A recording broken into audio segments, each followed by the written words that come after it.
welcome back. You're still watching Daybreak on this 19th day of June 2023. My name is Sam Gituku, and to reintroduce the panelists here in studio, we have Anthony Oluoch, Member of Parliament for Mathare constituency. Good morning. Nelson Koech, Member of Parliament. Very good. Good morning. Good morning, Sam, and welcome back. I've been back. Naomi Wako is the Member of Parliament for Marsabit County. Good morning. Morning. How are you? I'm great. And we have Robert Mbui, Member of Parliament for Kathiani constituency. Good morning. Morning, Sam. Right, and I want us to get right into it, of course, by starting by looking at the papers, the front page of the Daily Nation. Pass finance bill to allow me fix Uhuru economic mess. Ruto urges MPs. President Ruto has pleaded with MPs to pass the controversial finance bill 2023 to enable him raise money to fix the economic mess the country is in. And he was obviously speaking in Kakamega, where a lot more came out. Taxes showdown or Ruto walkover is the main headline on the Standard. President William Ruto and opposition leader Raila Odinga are mobilizing legislators for an epic fight tomorrow in Parliament to approve or reject the finance bill. Will Ruto win in the House but face demos, as Azimio warned?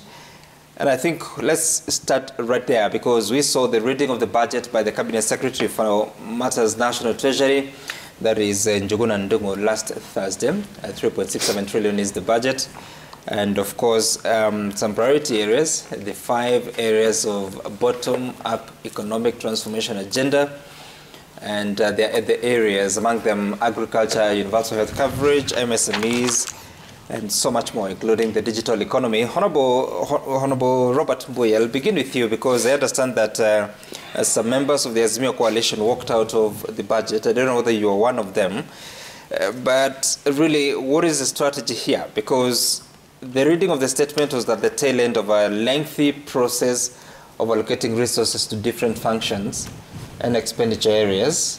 What did that achieve? Sam, thank you. And please allow me, before we even go to that one, you just read the headline on the Daily Nation, where it says, pass finance bill to allow me fix Uhuru economic mess. And that is what Ruto is urging MPs. Maybe I just want to set the record straight, because we have fought against the former President Uhuru for too long. And this fight has to stop, and we need to deal with facts here.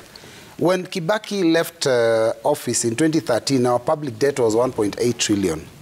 Uhuru and Ruto, the Uhuru-Ruto duo, in 2017, they left by the time they were going into election, the debt was 5.8 trillion. So it had gone up by 4 trillion in a period of 5 years. And that was the two of them together when they were tied at the hip, when they used to dress in uniform. So it wasn't about Uhuru then. Now, when Uhuru was working alone, because at that time, I think the deputy president then was constantly fighting the government, after the 5 years, in 2022, the debt was at 8.7 trillion. That is an increase of 2.9 trillion when he was running the government alone. Now, from September 2022 to March 2023, the debt was 9.39 trillion. An increase of 690 billion in 6 months, which works out to 115 billion a month. Now, if you work out using that average that Ruto borrowed in the first, from September to March this year, then it would work out to 6.9 trillion in 5 years. So who's borrowing more? We need to call a spade, because we've completely demonized the former president all the time, and we keep saying that he created an economic mess. And you know very well that first 5 years they were working in partnership. The second 5 years they had some difficulties, but the current head of state was still part of that government. Now, on the issue of the budget, the reason we walked out is, first and foremost, when the vote for the budget estimates was taken, there was a bit of chaos in the House. And the House was disorderly. The Speaker himself, when we stood up for division, because when the vote was taken by the ayes, we stood up for division. That means that when we stand up, we are given an opportunity to now go into actual voting so that we can vote yes or no. That is on the finance bill? On the budget itself, because that's why we walked out, on the budget itself.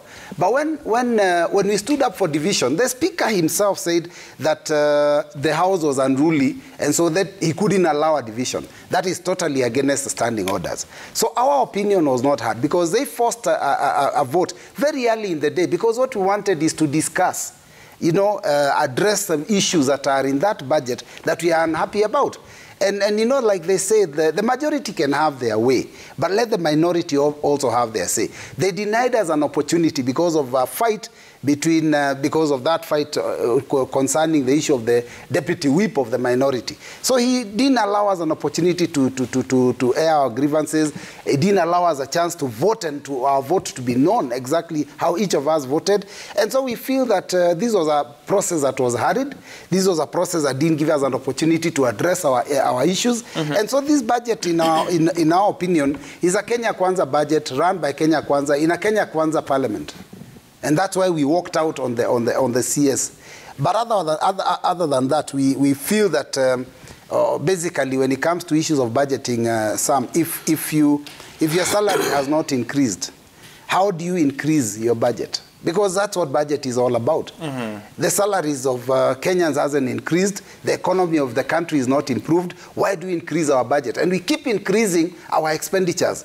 Your salary is 10,000 this month. If it is 10,000 next year, how do you start planning bigger projects next year than this year when you haven't got any more money? So that's what we are concerned about, because we feel that every year we don't have to raise the budget. We can retain the budget as it was before if we feel that the economy is not growing at the speed that we would have wanted. So for me, I think we're being extravagant for no reason. Cut your cloth according to your size. We'll get to the details. So you're saying that walking out on the CS was sort of delayed annoyance with the management of the House? Yes, because we did raise the issue of the division, and the Speaker dismissed us.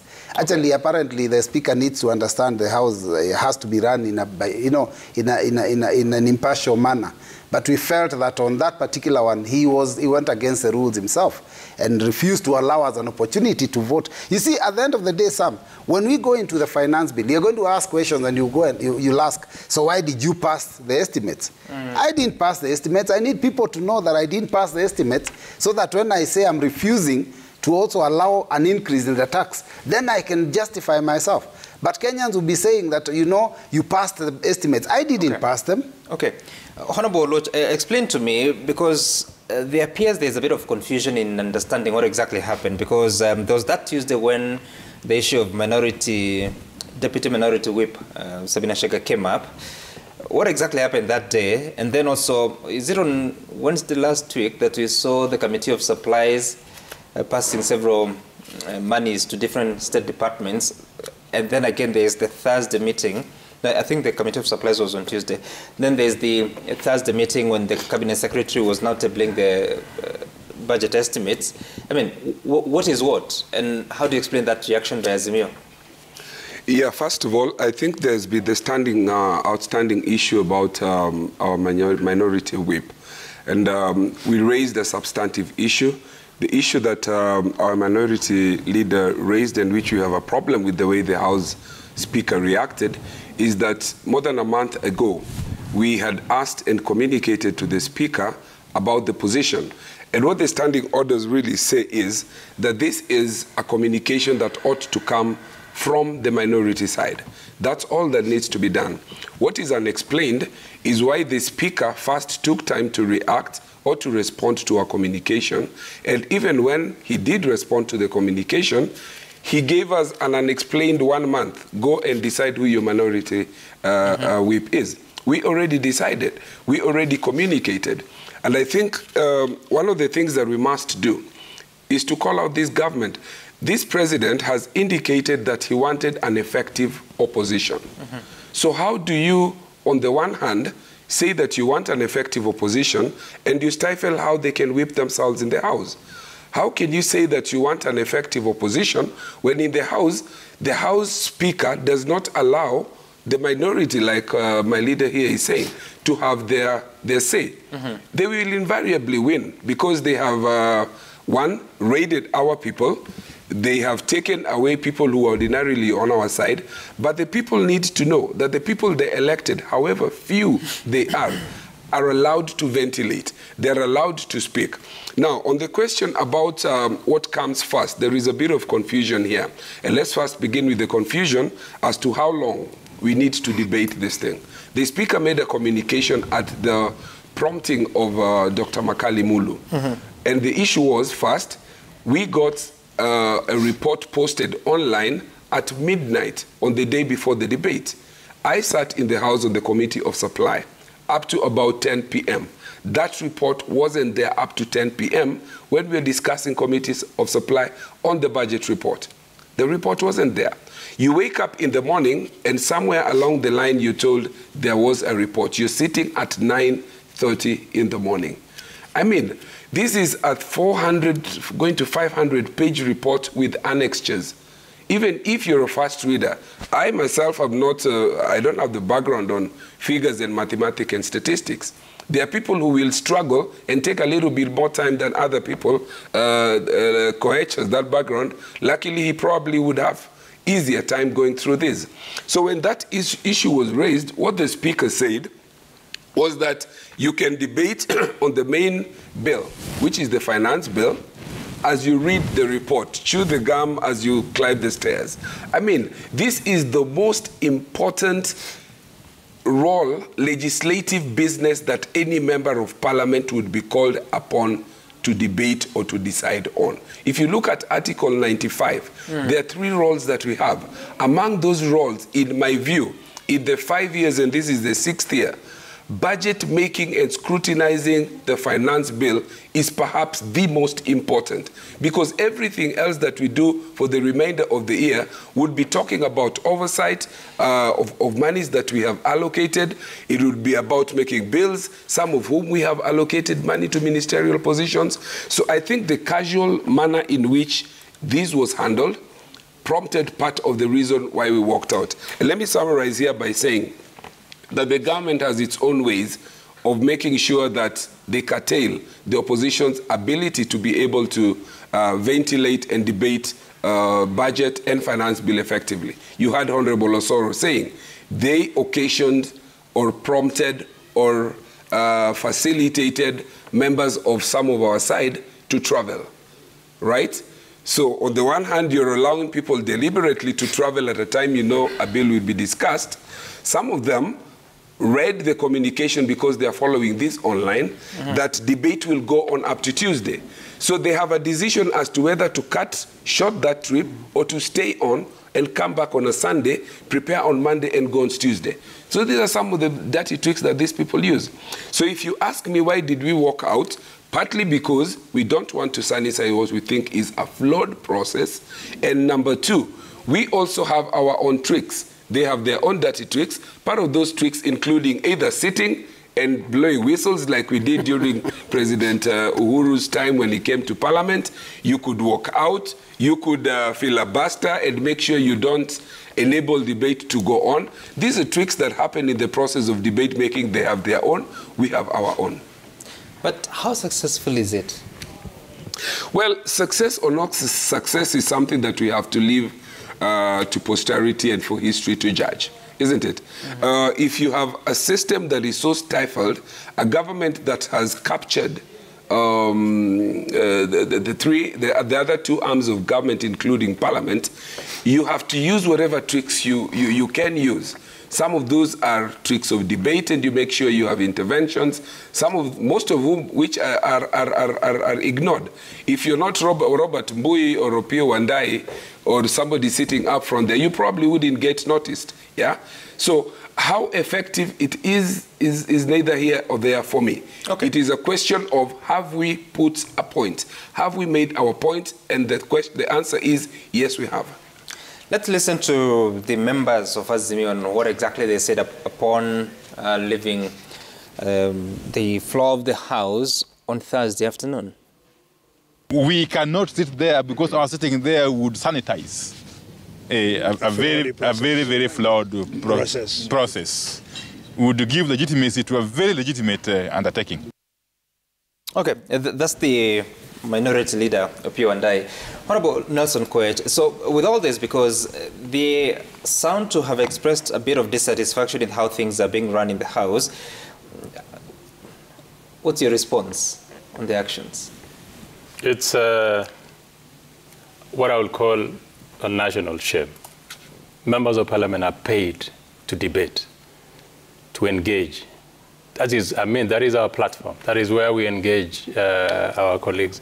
In fact, when you invited me for this talk and you said part of the things that we're going to talk about was budget and finance, and I have Honorable Watch and Honorable Robert, I was wondering, what are we going to debate with them? First of all, have they socialized with the documents that we're talking about? I'm happy, however, to note that Honorable Watch was a very, very robustly debated on most of the budget debate last week. Including the Committee of Supply. Absolutely. That one I have to give you credit. You stayed in for very long until very late. Nonetheless, for them to work out, it's a shame. Let me just go back to the Thursday before this budget Thursday. What happened on the floor of the House was also unfortunate. Members and colleagues, and we had students from different schools who were on the gallery, and colleagues going on each other, literally having women members of Parliament fighting, was a shame. It shouldn't happen. I mean, we can always disagree to agree, but we should never go physical. That was very unfortunate. That is where Honorable Robert Mbui is saying that the Speaker refused to allow division. The Speaker did not. These people conducted themselves unruly the entire afternoon. In fact, none of them sat. It was shouting, march, and the Speaker continuously asked them to sit down. Now, it was very difficult, in my own view, from where I sat for the Speaker, then when they called for a division, to say, now you can proceed for division, because, first of all, you do not know if they were standing for division or it was still the perpetual standing that they had done that the entire afternoon. So they must also conduct themselves professionally. They must conduct themselves with a lot of discipline and decorum to allow other people also to debate. The fact that they can walk out on a certain debate or they want to do not want to have a lesson is perfectly okay. Coming to Thursday, again, they came in, sat through a few minutes, and then they left. There was a lot that were discussed. There was a lot on the speech that was read, so much of which is going to be part of what we're going to discuss this morning. I really hope that my colleagues are prepared or they have even looked at the document. And it is also important to note that there is no document that is introduced to Parliament that is strange. Members of Parliament, there is a table office that if you feel that what the material that you have before the debate is inadequate, it is important that you socialize with what is going to come to prepare you adequately for the debate that is going to come in the morning or in the afternoon. Mark you, all the documents that are going to be debated or whatever is going to be on the order paper must be there 24 hours before getting into the debate. So to say that they were ambushed is of course, not honest. Yeah, but when he says that the Finance and Planning Committee report came in at 10 p.m., which is true because you were watching, and you are supposed to debate the following morning at 9:30, how do you explain that? These are documents that we've had for so long. It's not a document of a day. You have not read the report. Yeah. But these people were in Naivasha up to the day, the same day. Most of the product that you get is Naivasha is a product that has been run through for a very long period. That's what I'm saying, which is fine. Yeah. But if you're to have effective debate, aren't you supposed to have read the report of the committee as a member of Parliament? Yeah, you can have it, but I mean, if you go through, because I mean, if you follow the debate, then you will know what is being discussed. There's nothing that is strange. They'll probably add or there'll be a subtraction or addition. Like in the entire, what time did you read the Finance and Planning Committee report? The same morning. But point to note is that it was only 3%. It is the issue of 3%, the housing fund that had been downscaled from 6% to 1.5%. But some also, he's just asked us here that he hopes we have socialized with the budget highlights. So meaning that he thinks that we ought to be prepared for the debate this morning, but he thinks we ought not to be prepared to debate finance bill. So I don't know, you cannot probate and approbate at the same time. You want us to be prepared. Did you read the budget highlights so that you debate with me, expert Koech? But you don't want us to debate, to prepare the finance bill on a position of preparedness? You cannot have it both ways. But in all fairness, they needed to have sat in. But if, like he's saying, I mean, sometimes also, like, it is fair, instead of causing disruption, to walk out. So it's within their democratic right to do whatever they feel. I find it a shame myself, but if they found it best that they do not interrupt the proceedings, it is perfectly okay. Because now it allows us the space to do whatever we want. Unfortunately, to the detriment of what they will have, the detriment of their input, which is extremely important on such debate. Honorable Wako, you are a deputy majority whip, so you're a whip. What would you have done to Azimio if you were to whip them? And of course, they have taken such a decision. And how then, because this is just the first year, Parliament has been in for the last 9 months. Is this how we are going to conduct business in the House? Thank you. Thank you for that. And before I get to that, I would want to take a minute to condole with the family of the 2 KDF soldiers killed in Lamu under the Al-Shabaab attack. As a nation, we are affected, and we mourn the death of our heroes, and it is our prayer that the family will be comforted. Coming to what you have just asked me, sometimes when different things happen in Parliament, as now an individual, I get to wonder the image that we portray to the nation. Because we are role models, we are leaders, and young people and even future political leaders look up to us. But sometimes when you get to Parliament, what happens there is contrary to what we ought to do. And so last week was loaded with so many things. Of course, we are used to bit of noise here and there. Sometimes we share laughter. But last week was extremely bad to me. And yet, last week was the most crucial week for all members of Parliament to give attention to what we were to do. Sam, you need to know that when you are a member of Parliament and when your constituency or your people have elected you to go and represent them in the Parliament, you have a huge responsibility because you are carrying the burden of your people, and you yourself, you have a name to protect, you have an image to protect. You are, for us in the government, we have a bigger responsibility because ours is not just to come in, make noise for the sake of making noise and walking out. We have a huge responsibility of seeing how we can deliver this government, how we can rescue the situation that we are in, because Kenyans have cried for many years. And as a government, we do not want our people to continue lamenting. And if we continue this way, we will become a lamenting nation. And so what happened last week? The members of Azimio walking out, the members of Azimio doing all these things. We normally have order papers that is posted and even sent to us on our text. So everybody gets, like now for tomorrow, we already know what will be on the order paper. And in case there'll be a supplementary paper, we are, alerted in advance. We alert people in advance. So they cannot say that they did not know, they were not fully prepared. And about the finance bill, this is a document that we have always interacted with for the last many months. We have even, we have even debated here. It is not our first time to talk about finance bill, but there are those areas that have needed a lot of attention, like the housing, the tax, and all these other things.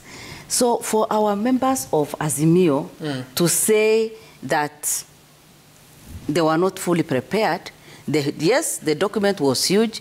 We were in Parliament up to around 9:30, and the document was posted at around 10. That is true, but you just need to look for the areas that you need to give attention, because the other areas we have all known, we have all debated, and great debaters like my friends here have interacted with that document more than even us, because you know they are looking for mistakes here and there. For them, they have even more they have given more attention than the rest of us. So they cannot lie to Kenyans that the document was huge, they needed time to read.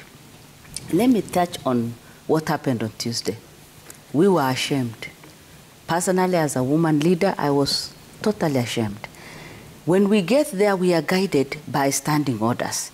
And the speaker, when the speaker speaks and the speaker gives his verdict, that is it. But immediately, he gave his speech on the whip, the deputy whip, the Azimio team. Because since we started, they were making noise, standing up, women were shouting, and we were wondering what was really happening.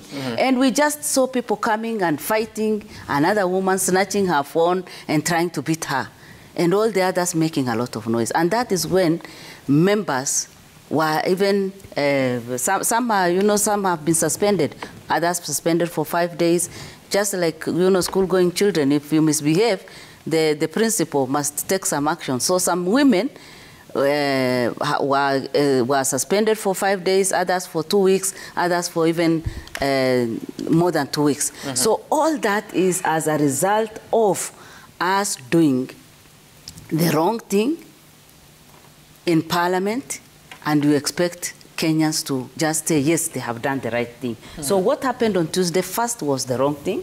And then on Wednesday, we were there the whole day, and we debated. But again, when the Azimio members of Parliament walked out on Thursday, for me that was total shame, because the CS was there. This is the budget they will live with for the next 1 year, 2023 budget. Whether they walked out or not, that their walking out did not make any difference, because the CS read and delivered his speech. This is the same budget that will give them CDF. This is the same budget that will help them to do projects in their counties. And why would they walk out? They are saying that they didn't want to sanitize. Is that true? No, it is not. Maybe they just wanted to please those who are outside the Parliament. And we cannot run the government that way. We cannot lie to Kenyans. I think my brothers and their team are not sincere. They would have sat in and they would have listened, because we were not to contribute. Ours was just to sit and interact more with the finance bill. No budget 2023. And we'll get now into the details of what is contained in those estimates by the Cabinet Secretary. And of course, there's been talk about it, that with this word to limit how much we borrow, there will be a debt anchor of 55%. Our debt at the moment is an estimate of 9.6 trillion shillings, with a ceiling of 10 trillion shillings fast approaching. We're definitely going to surpass it in the next few months.